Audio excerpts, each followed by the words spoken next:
just sharing more about my first trip to China. It's been my heart's dream to see and walk on the Great Wall of China for so many years. So imagine my excitement knowing today would be the day that I would do just that. The driver that we hired to take us to the section we wanted to see was really nice to take us along the route that went through the mountains. Although it made us both a little bit nauseous due to the incredibly steep and curvy road, the almost 1.5 hour drive was definitely worth it for the beautiful mountain views we were able to capture in our memories.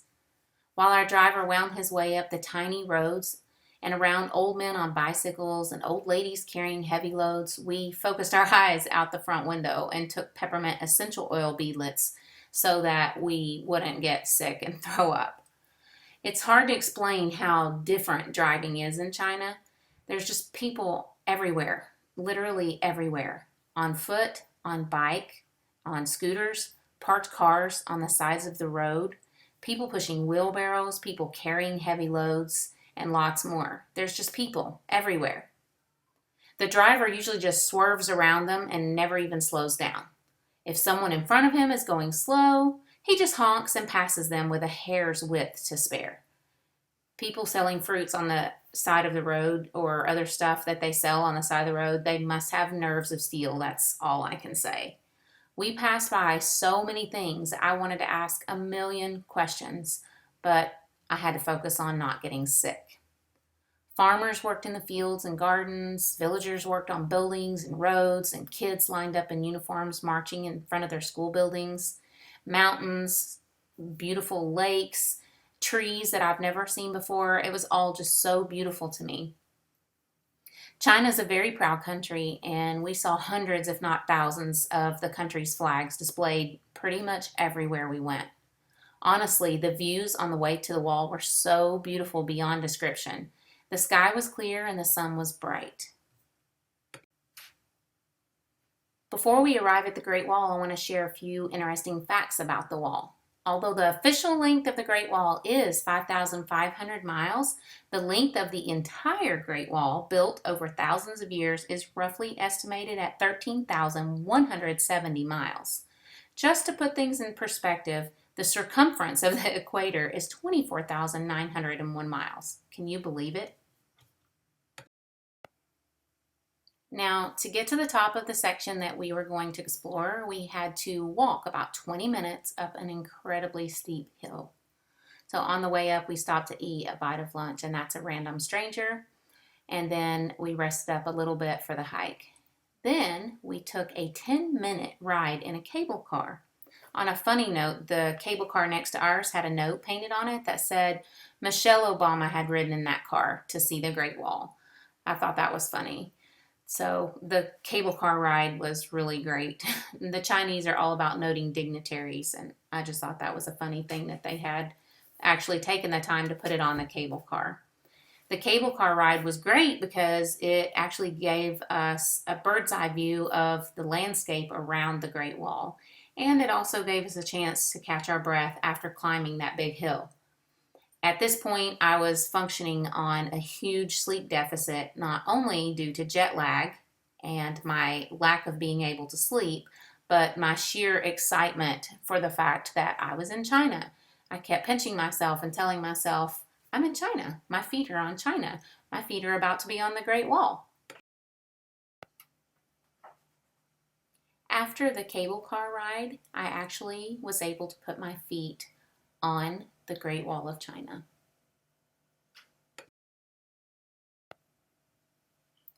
We visited the Mutianyu section because it's said to have fewer tourists than other closer sections located in Beijing.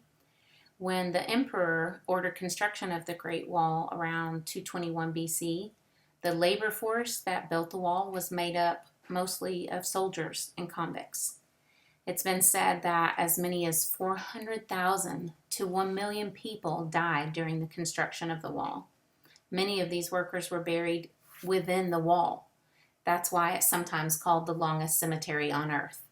Archaeologists have actually found human remains buried deep under parts of the wall.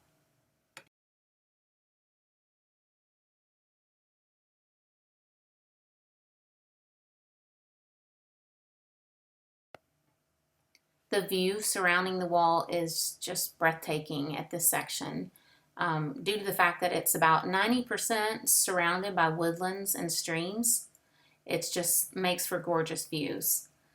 I was prepared to be completely amazed by the wall itself, but I was totally unprepared for how beautiful the landscape visible from the wall would be at every step I took. It was really windy on the wall, so all of the videos that we took just sound like we're in a tornado or a hurricane, and of course my hair is crazy. And Macey looked good no matter what, so I tried to take more pictures with her in them.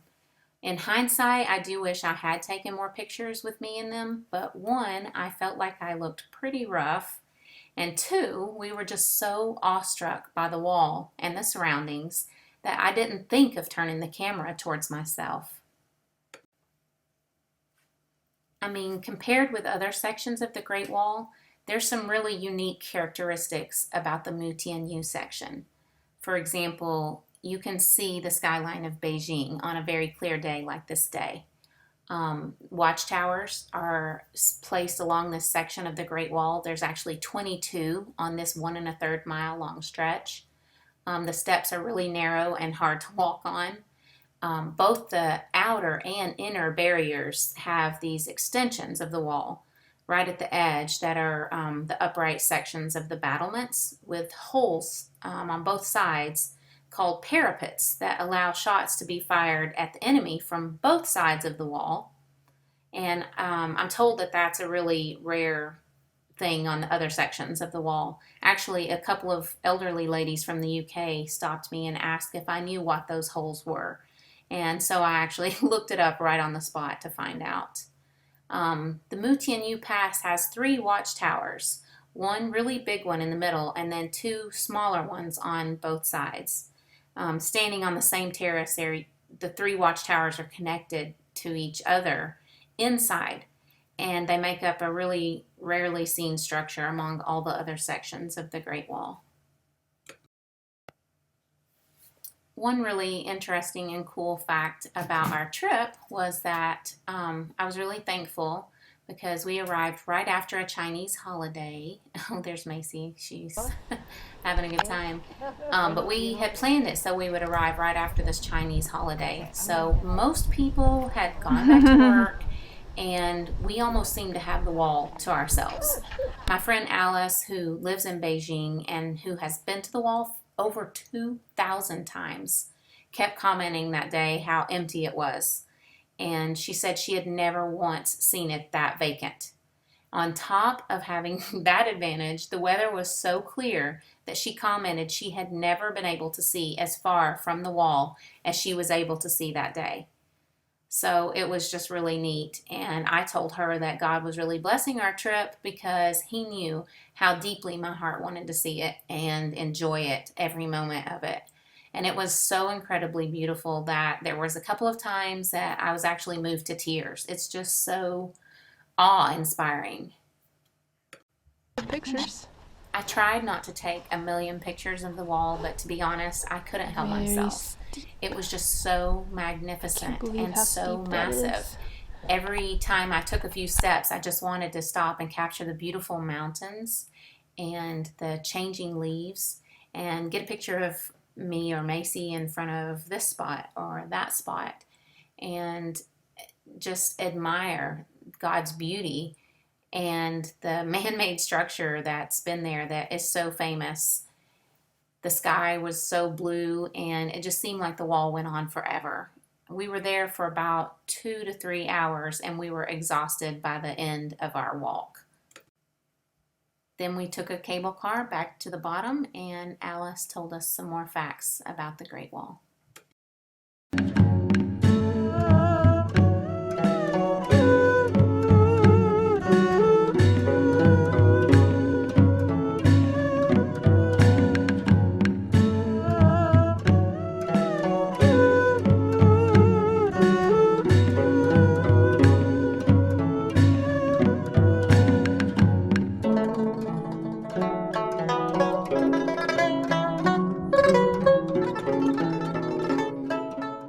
Great Wall was built to keep off the Mongols.